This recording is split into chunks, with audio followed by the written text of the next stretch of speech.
Sebut saja nama Presiden Soekarno, yang ada di pikiran kita adalah dua hal. Pertama, Soekarno adalah simbol kemerdekaan dan semangat anti-kolonialisme. Kedua, Soekarno mengganyang Malaysia. Soekarno sering ditafsirkan sebagai antitesis kepada Founding Fathers bagi Malaya, yaitu Tunku Abdul Rahman. Namun, mungkin ramai yang salah anggap bahawa sebenarnya Soekarno tidak membenci Malaya secara general dari hujung rambut sampai hujung kaki. Tidak mengganyang rakyat Malaysia secara umum. Akan tetapi, yang dikritik Soekarno hanyalah Tunku Abdul Rahman dan entitas bernama Malaysia yang dilihat menjadi alat kepada neo-imperialisme. Dengarkan kembali pidato Bung Karno ini. Yang kami anti yaitu Malaysia, pikiran Inggris, pikiran imperialis Inggris. Soekarno tidak mendurhakai Manila Agreement. Mata Pagal tidak mendurhakai Manila Agreement. Yang mendurhakai Manila Agreement ialah Tunku Abdul Rahman bukan antek daripada imperialisme. Banyak orang di Indonesia juga kurang memperhatikan hal ini, di mana Malaysia, walaupun Tunku Abdul Rahman bertentangan dengan Soekarno, tidak berarti semua pejuang kemerdekaan di tanah Melayu mendukung Partai UMNO dan perjuangan Tunku Abdul Rahman. Masih wujud sebenarnya gerakan-gerakan nasional yang jarang disebut oleh sejarah. Kerana seperti kata pepatah, sejarah ditulis oleh golongan yang berkuasa. Kalau diteliti lagi, sebenarnya di Malaysia ada satu nama yang sangat identik dengan ide-ide nasionalis dan perjuangan anti penjajahan, persis seperti Bung Karno. Ide kelahiran negara baru Melayu Raya yang menggabungkan Indonesia dan Malaya terinspirasi dari Sumpah Pemuda. Beliau adalah Ahmad Bostamam. Siapakah Ahmad Bostamam? Apakah yang diperjuangkannya? Dan mengapakah perjuangan nasionalis seperti yang dibawa oleh Bung Karno kurang populer di Malaysia? Inilah drama politikus.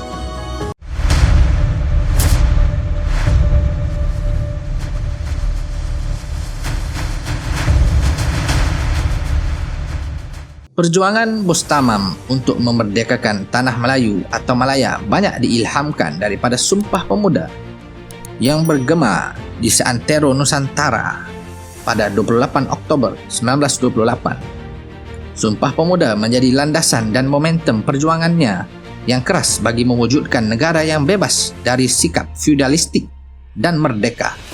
Ahmad Bostamam dilahirkan pada 30 November 1920 dengan nama aslinya Abdullah Thani bin Raja Kecil. Beliau dibesarkan di Kampung Berang Ulu, Tanjung Malim, Perak dan menuntut di sekolah-sekolah Melayu dan Inggeris sekitar Perak, termasuk di Sekolah Menengah Anderson, Perak. Partai yang didirikan oleh Ahmad Bostamam adalah Partai Rakyat pada tahun 1955. Jelas-jelas menyebut ide Marhenisme sebagai asas parti dalam Fasal 2 Konstitusi partai tersebut. Ahmad Bostamam menzahirkan iltizam yang kukuh untuk menuntut cita-cita membentuk negara yang demokratik. Ini diperkuat dengan lapisan pemuda yang direkrutnya dalam Angkatan Pemuda Insaf. Bagi meneruskan aspirasi perjuangan berlandaskan kerjasama para pemuda dan pemudi Melayu dan Indonesia untuk mencapai kemerdekaan. Dalam menentang penjajah Inggris, Bostamam sudah kebiasaan ditangkap dan dipenjara oleh Inggris. Di sebalik tembok penjara, beliau menulis rencana-rencana perjuangan dari dalam penjara. Pada tahun 1945, Bostamam bergerak aktif dalam gerakan KRIS, Kesatuan Rakyat Indonesia Semenanjung, bersama-sama dengan anggota-anggota Kesatuan Melayu Muda KMM yang cuba mengisytiharkan kemerdekaan bersama Malaya dan Indonesia. Beliau ditahan oleh Inggris pada 1948 sehingga 1955 kerana aktivitinya memimpin gerakan bawah tanah untuk menumpaskan penjajah. Pada 1959, pertama kali setelah merdeka, diadakan pilihan raya umum.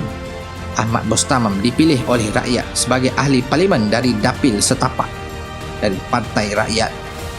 Partai Rakyat membentuk koalisi dengan Partai Negara, pimpinan Datuk On Jaafar yang keluar dari UMNO dan Partai Islam Setanah Melayu Dr. Burhanuddin Helmi. Pakatan oposisi ini berjaya memenangi 30% suara di parlimen pada pemilu kali kedua sepanjang sejarah Malaya. Dan Ahmad Bustamam dipilih sebagai ketua oposisi mewakili Barisan Sosialis atau Socialist Front. Sumbangan beliau sebagai ahli parlimen sangat besar dalam menjadi aktor semak dan imbang atau check and balance terhadap kerajaan perikatan pimpinan Tunku Abdul Rahman.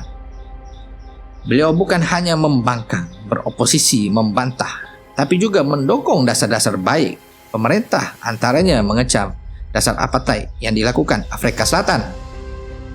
Namun persamaan ide dan gagasan dari mentor dan gurunya Bung Karno tidak bisa ditertahankan lagi.